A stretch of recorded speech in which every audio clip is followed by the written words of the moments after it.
Hello again, this is Dr. Kevin Connors with Connors Clinic Live, another podcast for you. And today it's exciting because we're going to talk about some emotional well-being with health issues.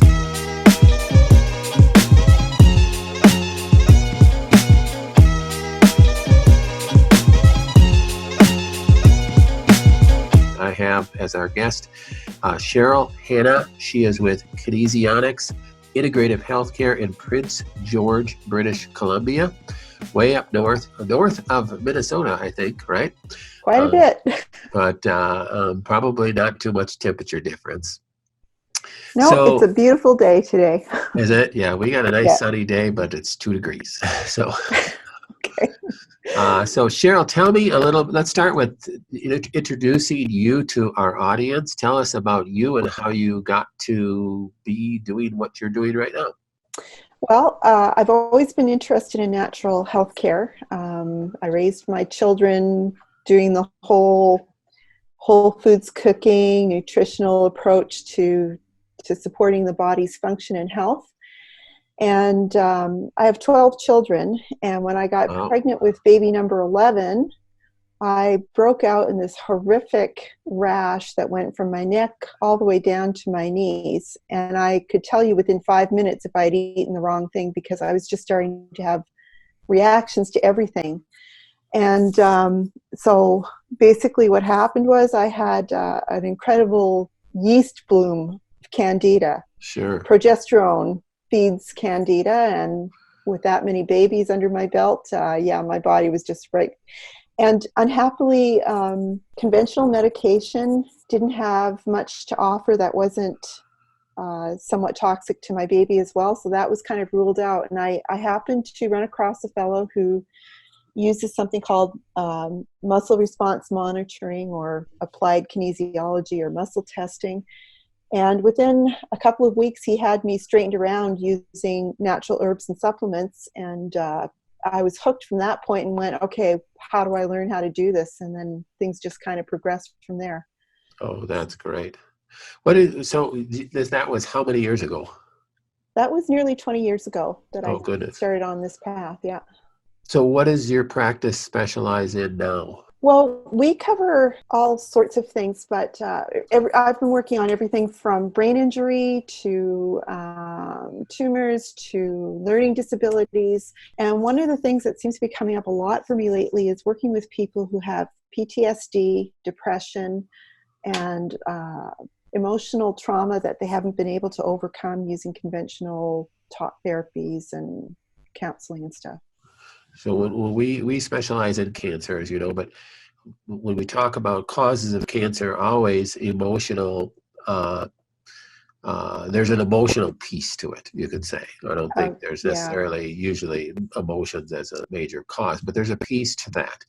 And as far as overcoming the disease and healing from it, if you don't address the emotional piece of just, it's a scary thing when you hear the C word. Yeah. And many people get scared to do even a treatment protocol that they don't really want to do, or if they were thinking correctly. And then there's all sorts of fear and anxiety that they have to go through. How would you take somebody with a serious diagnosis and kind of walk through a procedure? Because they don't have to be in your office, right? No, you can do this at a distance. How would you walk through somebody with a cancer diagnosis to help them uncover that emotional side that they need to deal with? Well, the really interesting thing about muscle testing and the way muscles work is that they're directly tied into our nervous system and our endocrine system, and we can detect a change in the state of the muscle through testing, and depending on the input we give it. And the input can be verbal. So I can ask a yes-no type of question and get a response back from the body. And what that allows me to do is to actually address things at the causal level as opposed to just dealing with the symptom. So some of the research that's now coming out through things like polyvagal therapy and stuff like that is that we know that when people have adverse childhood events or trauma that could come from life experience that they've had, those things will actually affect us on all different levels of the body. So people will develop autoimmune disorders, which basically cancer is. The body's not seeing the cancer to deal with it appropriately. Right.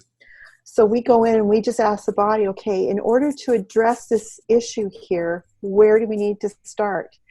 And everybody has a library of information contained in their biofield. And I'm just accessing that information through the muscle tests, and the body will tell me we need to deal with this particular issue. Here's a key word that ties into that issue that they need to think about, and then we just figure out which circuit of the body we're going to correct around that issue. And what's really interesting is the way the body will drop the stress out of the system once that circuit has been corrected. Do you use things like Bach flower remedies or essential oils or Yes. acupuncture I points? don't. I use a form of needleless acupuncture.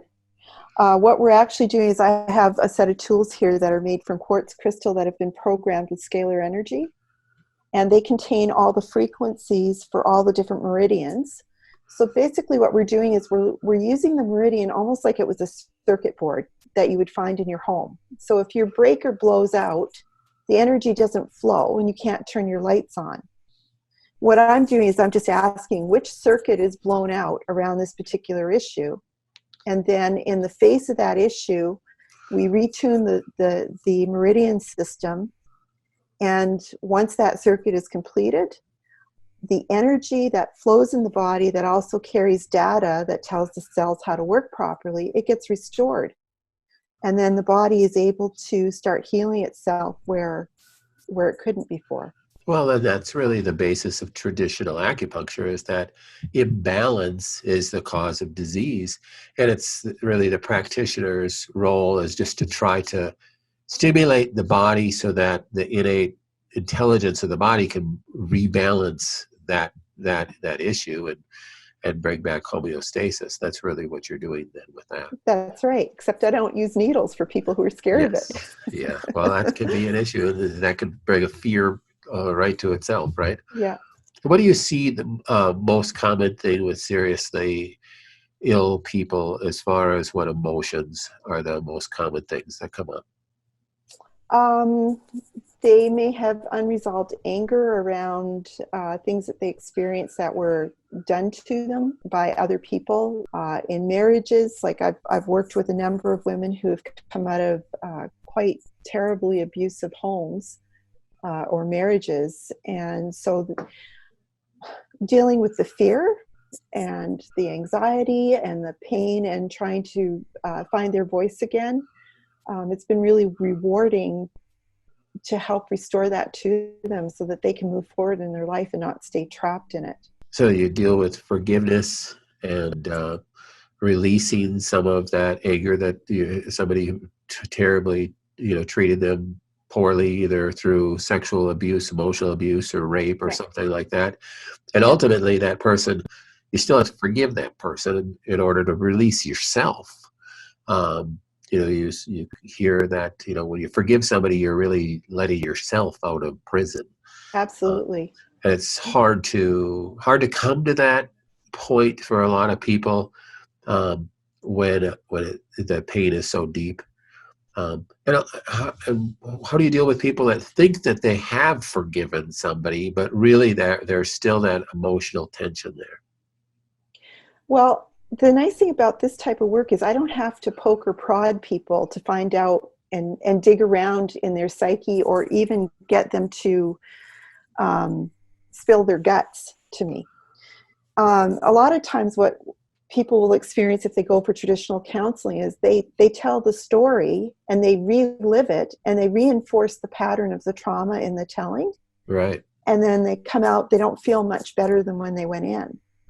Yeah. When I'm doing the work, I'm asking the body, and it'll give me a representative phrase. I don't have to know the context of that phrase, what it means to them. I don't need to know any of the backstory. I just get them to think the phrase, and it means something to them. Just as an example, I recently had a gal come to see me. She was having difficulty in school with learning disabilities, and she was going to college and was having a lot of anxiety around it. And we did a correction factor, and one of the words that came up was the word knotted. And but it wasn't exactly the right word. So then I had to use my thesaurus, and the word that I eventually came to was the word Maddie. So I said, okay, I want you to think about this word Maddie and what it means to you. And I gave her the tool that we needed to correct the circuit. And I'm thinking Maddie in terms of knotted, tangled mess. Uh-huh. What it actually was the name of her friend, Oh my Maddie. goodness. But that's how the body got me to the right word. Wow. So That is crazy. yeah. It's amazing how the body works and responds, and people try to untangle that themselves. It could take forever, and you may never still untangle it. That's And right. I like what you said about, doing talk therapy can actually be detrimental because it's reinforcing from a neuro psychological understanding. It's reinforcing neural pathways.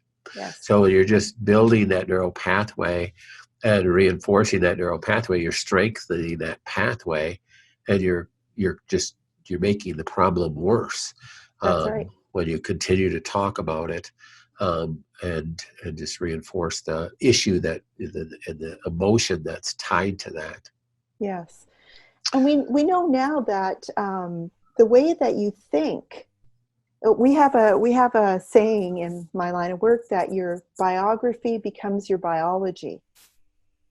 So if you don't deal with the biography of your story of how you got to where you are today, if you don't address those issues, you will stay stuck in those patterns. They're really hard to break out of. Right. Even, emotional stories and abusive stories, you just continue to relive that in your mind, when you Yes, tell yourself that same story. that's right. And that's where you talk about, from a spiritual standpoint, we talk a lot about the freedom that's in Christ. If you can turn those things over to Him and let Him bear that burden, it can be, instantaneously releasing for people. But even, when we see cancer patients, we have a lot of patients that, are strong believers, Mm-hmm. in the Lord, but they still are so stuck in certain ways and Yes. obsessed about their disease, or even obsessed about healing. And we try to tell them that's not a good place to be. Um, and it's sometimes difficult to talk through that with people. Yes. Well, fear and creativity cannot exist in your mind at the same time. Yeah. Fear and learning cannot take place at the same time. If you're in a fearful state, like a kid who goes to school is full of anxiety, will not be able to learn. But if you can deal with the fear, that frees you up for other options. And so, it says we're to make our bodies a living sacrifice. And that the way that we transform ourselves is through the renewing of our mind. So if you can get those stuck patterns of thinking that are in your brain, if you can unstick them, I like to say that we get stumbled by life. This work helps to unstumble you. And Yeah. it frees you up to other options and other ways of being and doing things. And it makes any of the treatments that you're doing naturally, to support the body function, they just take off, and they work so much better when you get that junk out of the way. Yeah. Well, we would love to utilize your services and refer people your way. Remind us again where your clinic is at and your website and how to contact you. I'm located in Prince George, British Columbia, Canada. But people can use your services at a distance, so they don't have to travel to Canada. That's right. Yes, I actually have people who have changed blood work as a result of seeing me. So That's we great. have objective evidence that it works. Oh, that's great. You can contact me by sending me a text at